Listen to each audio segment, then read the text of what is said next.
Muito bem, é sempre uma honra e um prazer contar com o carinho da sua audiência no podcast de Governador Valadares, o Resenha Cast. E aqui você já sabe, passam todos os profissionais que fazem por onde na nossa cidade. Todo dia é dia de episódio novo, com uma pessoa diferente, de uma área totalmente antagônica do personagem anteriormente entrevistado. E hoje, meus amigos, eu tenho a honra de receber ele, que faz parte de um subgênero do direito que tem muita curiosidade por parte da população e ninguém melhor do que ele para poder esclarecer e falar acerca do seu trabalho dentro da advocacia criminalista. Falo dele, Dr. Daniel Maia, que me dará a honra da sua presença aqui no Resenha Cast. Doutor, primeiramente, seja muito bem-vindo e é um prazer ter você aqui. Obrigado por ter aceitado o convite. Muito obrigado pelo convite. Costumo em podcast falar que é bom dia, boa tarde, boa noite. Exatamente. A gente não sabe que horas o pessoal vai dar o prazer. Sim. E a honra, né, da audiência de nos assistir. Sim. Mas eu estou muito feliz de estar aqui hoje, batendo um papo contigo. Já conheço o seu trabalho, já assisti em outras oportunidades. Assisti quando você entrevistou o... Fugiu o nome dele agora, proprietário da King.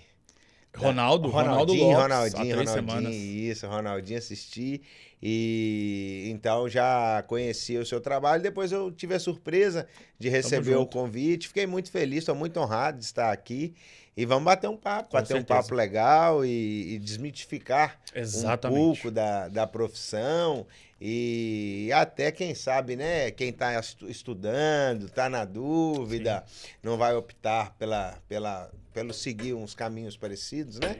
Mas é uma honra estar aqui hoje. Tamo junto, doutor. E para começar nosso bate-papo, a advocacia que te escolheu, ou você escolheu a advocacia, ou a área do direito para a sua vida?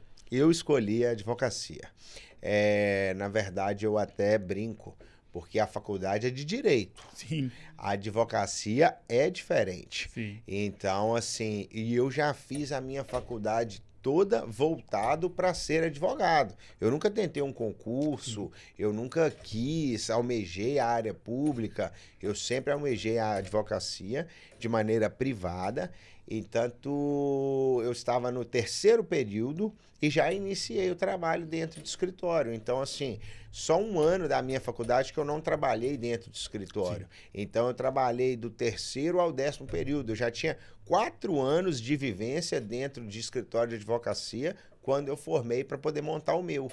E passei por todos as funções, vamos de office boy, fazer diligência, secretário, até virar estagiário propriamente dito. Sim. Então, assim, passei por tudo e conheci toda a estrutura. E aquilo me apaixonava cada vez mais. Eu já fiz a faculdade voltado para ser advogado. Então, assim, eu brinco que eu trabalho com aquilo que eu sonhei. Então, já é melhor, né? E sobre a advocacia criminalista, desde essa época, o doutor Daniel, que viria a ser o doutor Daniel, já queria ser advogado criminalista? Não, aí foi as oportunidades que a vida nos dá. Quando eu iniciei num escritório de direito criminal. Sim. E aí eu me apaixonei e onde eu tive maior afinidade de aprendizado.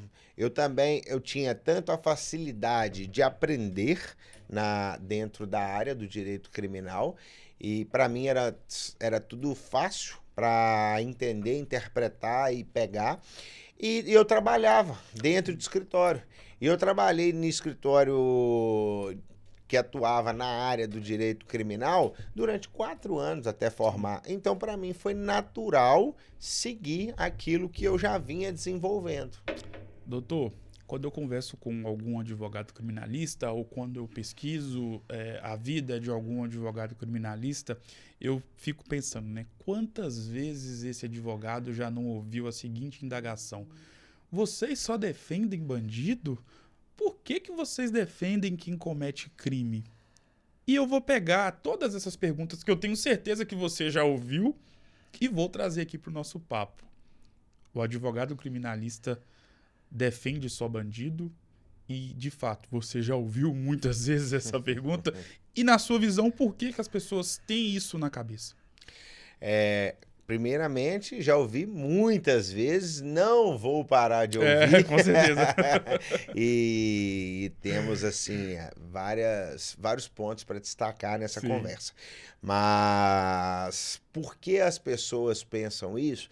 Porque realmente, quando elas veem a atuação, toda vez, principalmente que um advogado criminalista está na televisão, ele está repercutindo alguma matéria Sim. na delegacia ou no fórum, alguém que está indo a julgamento.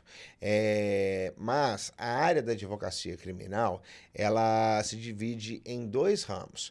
Nós atuamos para aquele que é acusado, mas muitas vezes nós fazemos a assistência da acusação. Nós também atuamos para as vítimas. Sim. Então, assim, agora vamos lá. Nós não defendemos tanto quando estamos trabalhando para o acusado, quanto quando estamos trabalhando para a vítima, nós não defendemos nada além e nada mais do que as garantias da pessoa humana. Nós somos defensores da lei. Sim. Então, nós atuamos sempre pedindo a aplicação da lei. Aquele que cometeu um crime, ele tem que ser punido? Tem. Se ele não está coberto de nenhuma das cláusulas de excludente da ilicitude ou excludente da culpabilidade, ele tem que ser condenado. Mas aí nós temos que chegar na pena justa. Porque uma vez que a pessoa comete um crime e o Estado está punindo a mais, também gera insegurança jurídica. Então, o Estado tem que punir sempre com a pena justa. Sim. Da mesma forma que quando estamos atuando pelas vítimas, nós buscamos a mesma coisa, a condenação justa. Nós buscamos que a pessoa seja punida na exata proporção da sua falha, do seu crime, do seu erro. Então é isso. Então nós estamos sempre buscando a aplicação da lei, seja em favor, na verdade ela sempre é em favor, né? Seja em favor do acusado ou em favor da vítima. Sim. Nós buscamos sempre a aplicação adequada da lei. Sobre o papel do advogado criminalista, e até para poder pegar um gancho, nos mais de 10 anos que você se encontra nesse subgênero do direito, qual foi o caso que mais te marcou? Bom, um caso que mais me marcou foi... Assim, tem 2 casos, tá? E eu vou te dar um exemplo para você ver o quanto o direito ele visa ressocializar o indivíduo. E um outro também que nós podemos ver que o direito ele socorre a todos. O primeiro é lá em Frei Inocêncio. Em Frei Inocêncio teve um rapaz que fazia muitos furtos na cidade, mas muitos furtos mesmo.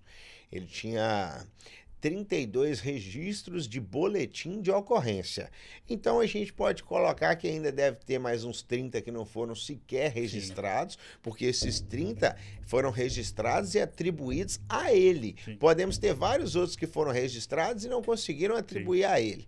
Então, e ele furtou a lanchonete de um cliente meu, e durante a ação teve briga corporal, teve luta, e meu cliente acabou matando ele, acabou cometendo crime de homicídio. Meu cliente veio ao tribunal do júri, e o que me marca é que eu coloquei lá na escola pública um abaixo-assinado a respeito de quem entendia que a ação do meu cliente era justificada. E eu também tinha uma outra pergunta, que era quem entendia que a cidade estava, inclusive, mais segura após a morte do rapaz. Para minha surpresa, eu tive mais de 500 assinaturas. E quando você coloca no universo de Frei Inocêncio, o vereador mais bem votado da cidade, ele tem 300 votos. Então, tem mais pessoas pedindo absolvição do que, inclusive, o vereador mais bem votado da cidade. Então, eram muitas pessoas que teve o carinho de sair de casa e se dirigir. Sim. Depois, ele veio a ser absolvido no conselho de sentença, né? Foi 4 votos a 1 pela absolvição dele, né? Então, Isso me marcou muito, porque a pessoa está trabalhando, Claro. e a pessoa, aí o outro vem, furta, e entra em luta corporal. Então, assim, foi uma situação que poderia ter acontecido até com qualquer um de nós. Qualquer um de nós, porque no momento do calor da emoção, nós não sabemos como nós vamos reagir. Sim.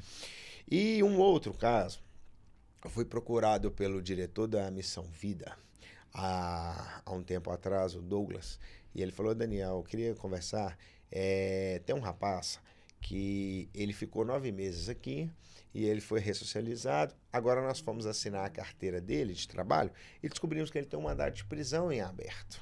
Aí eu fui conversar com o rapaz e falou: Daniel, eu tinha um problema com drogas, que toda saída temporária que eu tinha, eu recaía, ficava usando droga, não voltava, e voltava para cadeia e cometia outros crimes. E dessa vez eu saí do presídio e vim aqui para Missão Vida. E eu me recuperei. E assim, eu sei que eu tenho um mandado de prisão em aberto, eu sei que eu tenho que pagar. Sim. E então nós vamos resolver. Vamos, perfeitamente. Eu fui ao fórum e assim, nós tivemos até a triste notícia do falecimento dele agora, né? O Dr. Michel. O Dr. Michel era juiz da vara de execução criminal.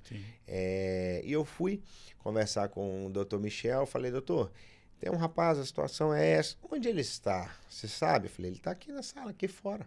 Ah, vamos fazer a audiência então, mas o senhor sabe que ele está preso, né? Eu falei: sei, ele também sabe.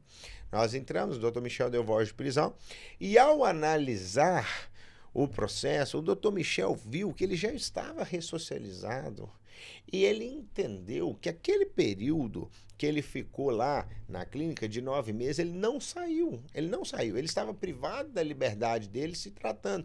E agora esse rapaz que já tinha uma proposta de emprego para trabalhar com carteira assinada, já tinha sido ressocializado, você vai devolver ele para o presídio? Não. Então ele manteve a soltura dele e converteu a pena para o regime aberto. Sim. Então, assim, foi um caso que a gente vê que o direito penal, ele está aí para atender todo mundo. E a gente viu que a pessoa está ressocializada. Então, assim, o direito penal, ele acolhe, ele não tem só o caráter punitivo, mas ele tem o caráter da ressocialização. Inclusive, isso eu posso falar bem, porque eu também fui presidente da Comissão de Execução Penal aqui da cidade. Então, assim, eu trabalhei com muitos casos na execução. E a execução penal é a ponta final. Porque depois que ele é condenado, começa a execução da pena. Claro. Ele está preso. Uma vez que ele está preso, ele tem que ser ressocializado para voltar para a sociedade e não cometer mais crimes. A ideia maior não é prender a prisão. O caráter punitivo da prisão é mas ela tem, sobretudo, o caráter de ressocializar, da ressocialização. Então, assim, quando a pessoa está presa, a gente tem sempre que pensar o quê? A gente tem que tentar trazer ele de volta para o convívio, onde ele não cometa mais crimes, onde ele se enquadre nas normas. Brasil é o país da impunidade? Isso é uma brecha, né? Que pegou, onde todo mundo faz. Tem música, tem poesia, sim, tem livro, mas o Brasil, ele apenas ainda não está paramentado para que ele consiga socorrer a todos. O SUS atende todo mundo? Não. As escolas públicas atendem a todo mundo? Não. As faculdades federais atendem todo mundo? Também não. Como o judiciário vai conseguir realizar as sessões de julgamento a tempo e modo, se ele também é só um braço do Estado que não está paramentado? Então, para que o Brasil consiga realmente efetivar o julgamento de todos os processos que estão pendentes, ou que ele consiga dar uma resposta na delegacia e no Ministério Público, precisa de mais profissionais, mais equipamentos, então precisa de contingente e material de trabalho. Então, assim, a justiça, ela só é mais um braço que está defasado. Sim. Então não tem como a gente... É igual a máxima do Zema, né? Estão fazendo mais com o mínimo. Mas É só isso, tá fazendo mais com o mínimo. Não tá fazendo tudo que é possível, Sim. entendeu? Então, realmente, poderia ter uma efetividade maior da aplicação das leis? Poderia, mas poderíamos ter uma efetividade melhor do SUS, uma efetividade melhor das escolas públicas, das faculdades públicas e de todo a função do Estado.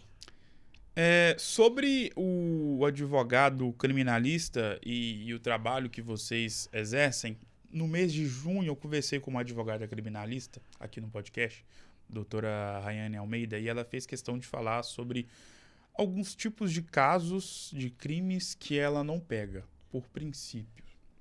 O doutor Daniel Maia também adota esse tipo de postura em relação a alguns casos muito específicos ou não?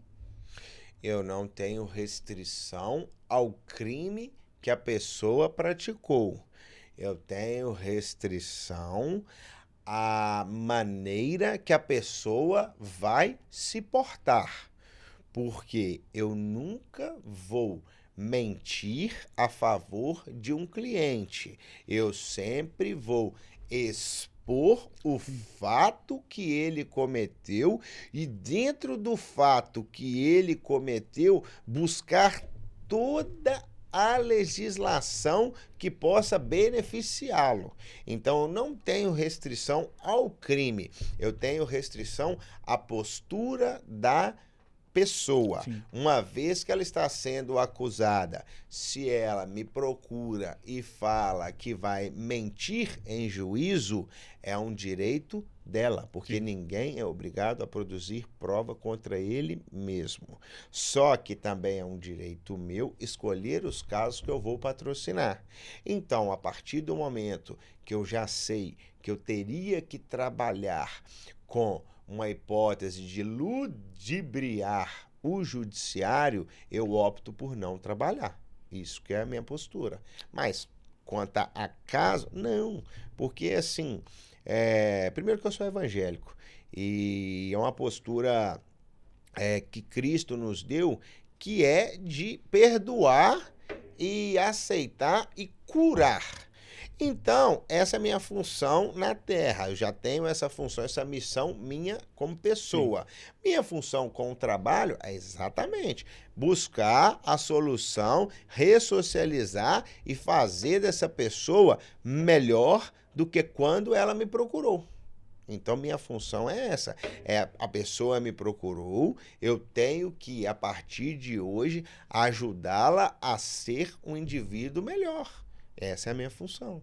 Doutor, além de tudo isso que você faz dentro da advocacia criminalista, eu posso te chamar também como o empreendedor dentro da advocacia. Sim. Como é empreender na advocacia? É assim, empreender é difícil em qualquer lugar. Empreender é sempre uma dificuldade, ainda mais no nosso país. Sim. Mas o que acontece? A advocacia, ela cria algumas lacunas. E dentro dessas lacunas, nós podemos aproveitar. É uma coisa muito engraçada. Vamos lá, vou te pontuar 2 dos meus empreendimentos. Primeiro, todo mundo hoje tem um nome, tem uma marca. Você mesmo tem, o seu nome é sua marca. Ela precisa de registrar. Claro. Porque assim, se a pessoa não registra, outra pessoa pode registrar e ainda te proibir de usar, de repente, até o seu nome. Sim. Então, assim, hoje no mundo dos arrobas, dos influencers, tudo isso deve e pode ser registrado. Então, eu criei uma empresa de registro de marcas e patentes, que é justamente porque a gente recebia demanda no escritório, essa empresa é minha, como é que eu faço e tal. E o Brasil, a marca é de quem registra primeiro. Então, dentro dessa carência do mercado, nós criamos uma empresa de registro de marcas e patentes. Outra coisa que é muito interessante é o seguinte: o advogado pode contratar 3 panfleteiras, colocar ali na Avenida Minas Gerais e entregar o cartão dele? Não. Não, é vedado.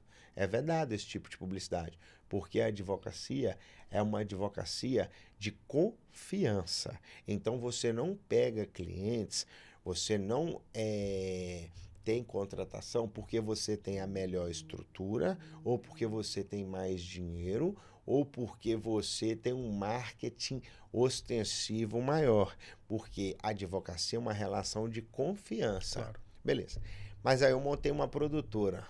O advogado pode fazer patrocinado no Instagram? Não, ou pode? Pode. Pode, porque eu vejo vários. Pode, Verdade. pode. Ele não pode dar o Lembrei. cartãozinho dele na Sim. rua, mas pode fazer um Sim, patrocinado. Mas um patrocinado de ideias. Sim. Ele não está vendendo o serviço. É a mesma coisa, nós estamos conversando aqui, expondo ideias. Sim. Ele não está vendendo, ele está dando dicas para a população. Ele está dando dicas, ele está levando conhecimento de maneira gratuita. Mas a pessoa, ao adquirir aquele conhecimento, ela não vai privilegiar aquele que deu o conhecimento para ela? São oportunidades. Claro. Então a gente tem que entender o mercado, entender as mudanças do mercado e correr atrás. Então foi nesse sentido que eu montei a produtora, que eu tenho a produtora. Hoje eu tenho gestão de tráfego, Sim. hoje eu tenho marketing, hoje eu tenho social media, hoje eu tenho editor. Então, pronto para ser utilizado dentro da que a legislação permite. Você tem contato com muitos advogados. E também, imagino que você também tem muita relação com jovens advogados que estão saindo da faculdade agora e pessoas também que estão adentrando nas faculdades de direito, não só de Valadares, mas de outras cidades também. Feito esse pequeno preâmbulo. Quais têm sido os desafios dessa galera que está saindo da faculdade e entrando na advocacia? E qual o maior defeito? Eu sei que defeito é uma palavra muito pesada, mas qual tem sido a maior mazela que você tem visto na figura desses jovens advogados que estão saindo da faculdade e estão passando na prova do AB, pegando a carteirinha, e advogando? Bom, a maior dificuldade hoje é a pessoa conseguir atribuir valor ao serviço. Porque quando a gente vende serviço, ou quando nós vendemos produto, nós temos aquele tipo de pessoa que busca o mais barato, que busca a melhor oferta Sim. financeira, mas ele não olha o todo. A advocacia, ela é intelectual e ela é autoral. Então não tem como eu atribuir preço também no serviço dos colegas, mas eu tenho como atribuir valor ao meu serviço. Eu tenho que mostrar para o meu cliente o meu valor. Sim. E o que ele vai estar conquistando a ter eu trabalhando para ele, o meu auxílio. Então nós temos que a maior dificuldade dos nossos profissionais é quantificar o valor do seu trabalho. Mas estou falando, não é financeiro, é demonstrar o valor. Então, porque a pessoa, quando ela procura um advogado, ela tem um problema. Exatamente. Ela tem um problema. Ninguém vai procurar um advogado se ele não tiver um problema. Sim. Às vezes o problema é até bom. Ele está comprando um imóvel, mas ele precisa que você regularize o imóvel. O imóvel era o sonho dele de adquirir, mas agora ele tem que regularizar. Tem que fazer a questão na prefeitura. Sim. Famosa parte burocrática. Isso, me desculpa. Não, fica à vontade. Então, assim, mas ele tem um problema que ele não sabe resolver. Você tem que demonstrar o seu valor.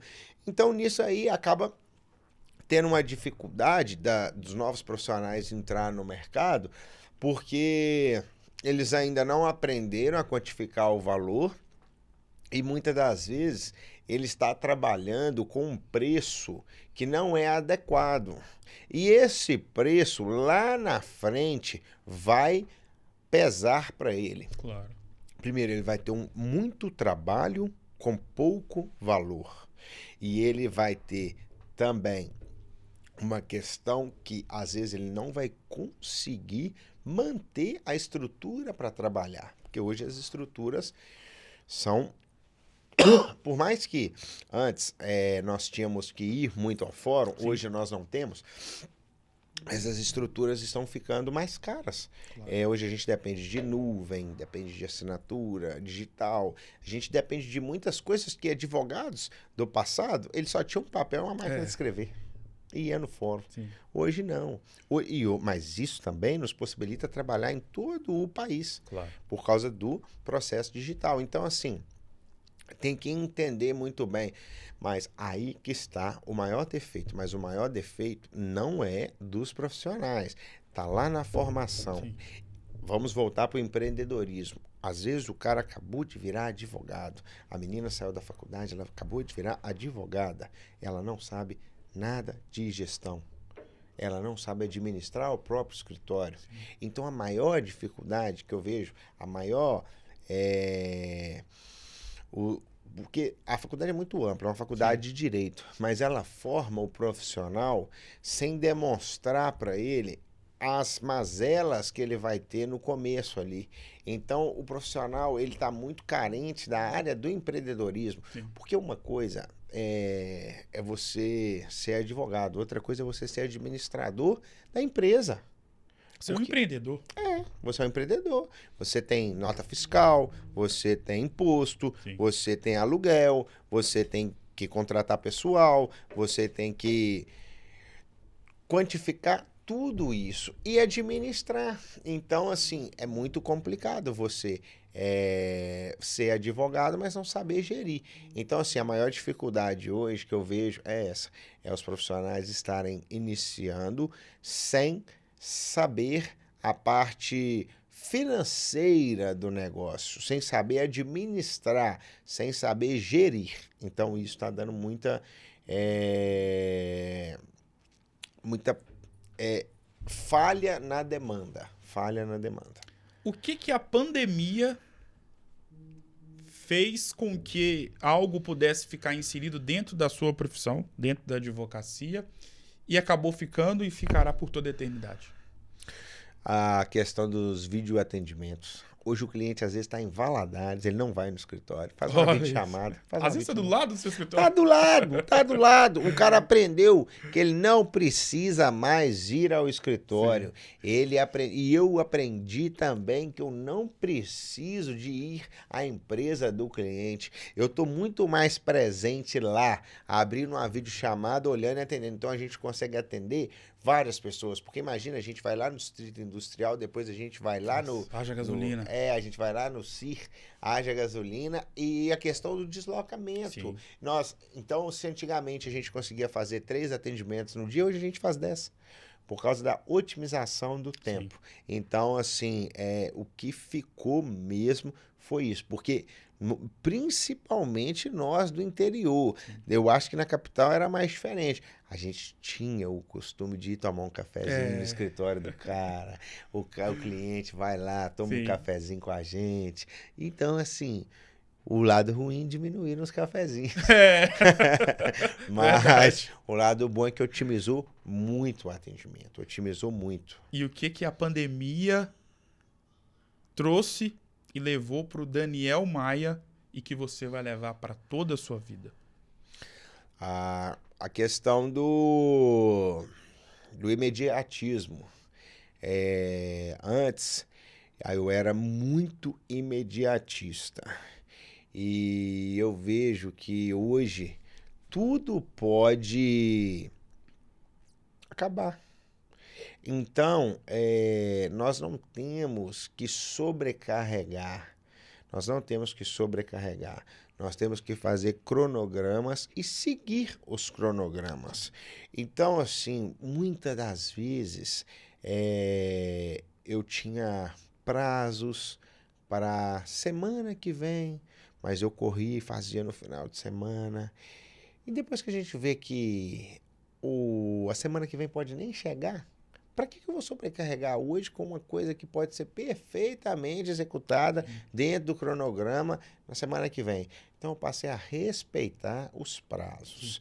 Prazos de execução meu e prazos de execução do trabalho, do serviço em si. Eu mesmo peguei Covid. E eu perdi 40% do meu pulmão e fiquei na Unimed. E ali eu vi, a memória da gente era afetada. Quando eu saí, meu primeiro dia dentro de casa, eu fui Eu doente, de atestado, só não estava mais no hospital, justamente que tinha que dar leito para outra pessoa. Claro. Eu resolvi ainda abrir meu notebook para ir trabalhar. E eu não lembrava sequer a senha para acessar o CEU. O CEU é o Sistema de Execução Penal. Sim. Aí eu não conseguia lembrar sequer a senha e o usuário. E aí eu falei assim, eu estou muito acelerado, eu estou querendo queimar etapas. Então, assim, se eu tenho um atestado, eu vou pedir simplesmente um colega para que junte o atestado nos meus processos, eu me recupere e consiga prestar o melhor serviço para o meu Sim. cliente. Então, assim, eu aprendi justamente não queimar etapas, não queimar etapas. Fazer o que tem que ser feito hoje. O de amanhã é de amanhã. Então, assim, foi isso que eu levei para minha vida. Doutor, a nossa vida e você como um operador do direito e que já foi estudante do direito durante o tempo que você passou dentro da universidade, sabe que todos os livros que já foram lançados e que serão lançados por toda a eternidade têm episódios, tem capítulos positivos, tem capítulos contando histórias tristes. E se a gente parar para pensar, as nossas semanas aqui na Terra, são páginas que estão sendo escritas dos livros das nossas vidas. Às vezes a segunda-feira vai ser maravilhosa, tudo certo, tudo caminhando na vida pessoal, na vida profissional. Vem a terça e é um furacão.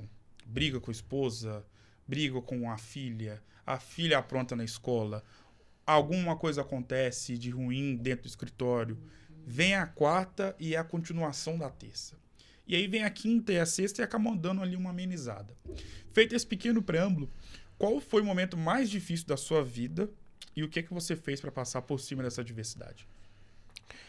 A primeira coisa foi Deus. Foi Deus. Foi buscar a Deus. E quando eu abri as portas, os caminhos para Deus entrar no meu coração, tudo mudou. Tudo mudou. E Deus também me agraciou com a minha esposa e a minha filha, que mudaram, né, a minha jornada completamente, completamente. Eu vou falar, porque eu vou falar algo que pode ajudar as pessoas, mas que muitas pessoas não sabem que já aconteceu isso na minha vida, e eu vou aproveitar até a oportunidade aqui. Eu por um excesso de trabalho e por não saber administrar muito bem e por não ter acompanhamento psicológico adequado, eu acabei numa época me viciando. E ali eu me viciei na bebida e comecei a usar drogas. E graças a Deus eu consegui recuperar. E hoje, assim, eu levo a mensagem de Deus, eu levo a mensagem para adolescentes, para jovens, dentro de clínicas, dentro de instituições, ajudo, busco. E, assim, muitas pessoas não sabiam desse episódio que aconteceu comigo. Outros sabem, a maioria das pessoas que estão comigo a vida toda, e, inclusive os clientes. Mas eu tive esse episódio e graças a Deus eu consegui sair desse episódio, tive muita ajuda, mas foi literalmente a mão de Deus. Sim. Foi a mão de Deus. Mas foi o episódio mais difícil que eu tive na minha vida, porque na verdade, a gente perde um pouco da esperança da vida. E quando a gente não vê o prazer e o quão bela a vida isso é ruim, isso é muito ruim. Então, assim, graças a Deus, eu hoje sou membro da Igreja Batista do Calvário, hoje eu tenho meus trabalhos sociais, tenho minhas empresas, tenho... a advocacia foi o primeiro que eu tive e nunca deixei de ter, mas graças a Deus, hoje, assim, eu consigo usar o meu exemplo, porque uma coisa é quando a gente fala para a pessoa, isso não é legal, mas não é de ouvir falar, não é legal, porque posso te falar Sim. que não é legal. Então a gente conversa e fala no olho para a pessoa, explica. Então, assim, Deus me deu mais uma área para eu poder ajudar alguém. Sim. Então, assim, hoje eu fico muito feliz com isso. Em contrapartida, qual foi o melhor momento da sua vida? Ah, o melhor momento. Acho que foi meu casamento mesmo. Fazendo média com a esposa. Aí, ó. Esse é esperto. Vou pegar uma dica com ele. Esse é esperto. O melhor momento da minha vida. A data. A data? É. 1º de Ó, na ponta fevereiro da de língua. 2023. Foi esse ano, não. Tá certo. 1º de fevereiro. É a senha do Wi-Fi lá de casa, Aí, quem viu? quiser. Tem como esquecer, não, né? Tem não. É a senha do Wi-Fi lá de casa, 1º de Brincadeira. fevereiro de 2023.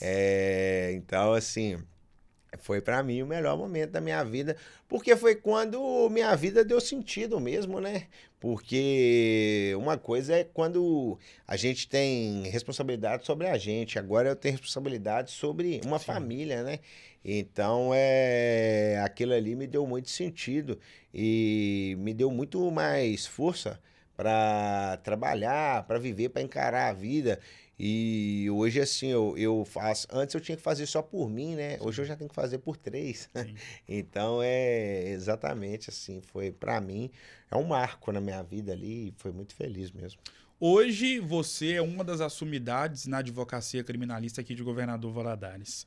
Quando eu penso nesse tipo de profissional e a nível nacional, por ter estado presente em vários casos de grande repercussão nacional, me vem na cabeça o Dr. Cláudio Deledoni. Ele é a grande assumidade na advocacia, criminalista no Brasil? Eu prefiro o Cacai. Fique à vontade. Eu prefiro o Cacai. Eu acho o estilo dele muito combativo e ele é muito técnico, porque uma coisa é a pessoa ela ser combativa, mas outra coisa é ela ser técnica. E quando a Sim. pessoa junta os dois, mas assim, eu gosto muito do Hércio Quaresma também. Sim, que também participou de vários casos de grande O repercussão. Hércio Quaresma, no que tange a Tribunal do Júri, vamos separar. O Cacai nos casos de organização criminosa e casos realmente mais técnicos, ele é melhor. Mas o Quaresma, no que tange a Tribunal do Júri, porque o Tribunal do Júri é mais o poder do convencimento e da fala do que do direito. Porque é o único processo que quem está decidindo não é o juiz, é o conselho de sentença. O conselho de sentença são 7 pessoas da população civil. Eles não são concursados, eles não são nada, Sim. eles são sorteados. E aí, para você falar com esse tipo de público, você tem que ter outro tipo de desenvoltura. Porque uma coisa é eu explicar direito para o juiz.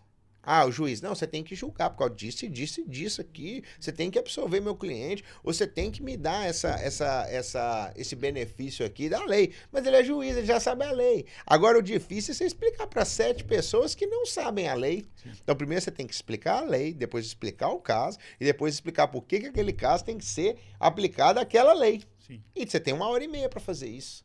Então, assim, você tem que subdividir muito bem a sua atuação no tribunal do júri. Primeiro, você tem que explicar a lei, depois você vem com o caso. Agora você explica por que esse caso é aplicado dessa lei, e depois você pede para eles absolverem. Então, você está conversando com 7 pessoas que, às vezes, sequer sentaram num banco de escola. Não estou falando nem de faculdade. Sim. Porque pode ser simplesmente uma pessoa ética, idônea, trabalhadora, mas que não teve oportunidade de estudar e agora está tendo a oportunidade de ser juiz. É uma coisa muito diferente. Então, assim, o tribunal do júri, você tem que ter uma técnica muito boa de oratória. Você tem que saber conversar com todo tipo de público. Agora, por isso que tem muitos advogados que sequer fazem júri. Porque às vezes não tem essas competências. Isso, mas ele tem uma ótima competência para conversar com o juiz. Sim. E com o promotor. Mas o júri, aí já é mais difícil, porque ele está conversando com outro tipo de público. E aí você tem 1h30 para desenvolver. Doutor, agora é o jogo das palavras. Eu vou citar alguns nomes e você vai defini-los com uma palavra. Ok? Ok. Direito. Caminho. Advocacia. Paixão. Deus. Tudo. Daniel Maia. Esforçado. Vida. Deus. Corinthians. Aí Vendo que eu conheço.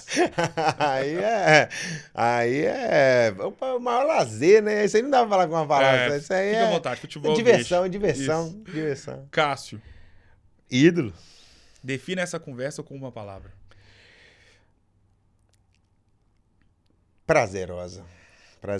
Foi um prazer ter essa Tamo junto. conversa. Foi assim, uma conversa muito franca, muito aberta. Você é muito bom em deixar as que pessoas à vontade, Obrigado. sabe conduzir, sabe perguntar, Obrigado.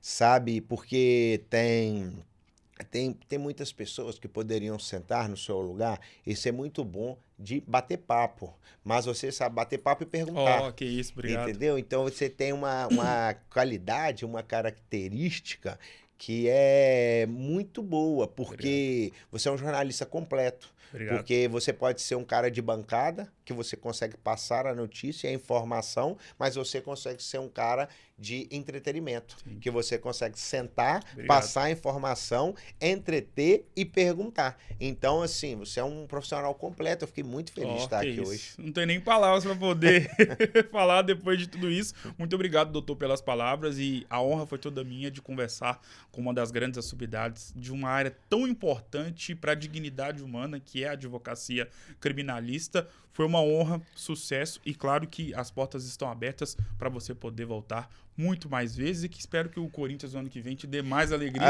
assim como o Cruzeiro também em 2024. Aí sim, com certeza. Se o Cruzeiro te der alegria, meu pai vai ficar feliz. Aí, então você vai ficar feliz também. É, lógico, com certeza. Obrigado, doutor. Muito obrigado. Obrigado a todo mundo que participou desse bate-papo com a gente. Foi muito bom ter você aqui conosco. E volte sempre para ouvir o Gustavo. Tamo junto. Nos Fez próximos, nos próximos. Porque com certeza vai passar gente bacana por aqui e o Gustavo vai extrair o melhor deles. Que isso, doutor. Muito obrigado mais uma vez. O Resenha Cast, com esta grande história, vai ficando por aqui. Um grande abraço e eu volto em uma próxima oportunidade. Até mais.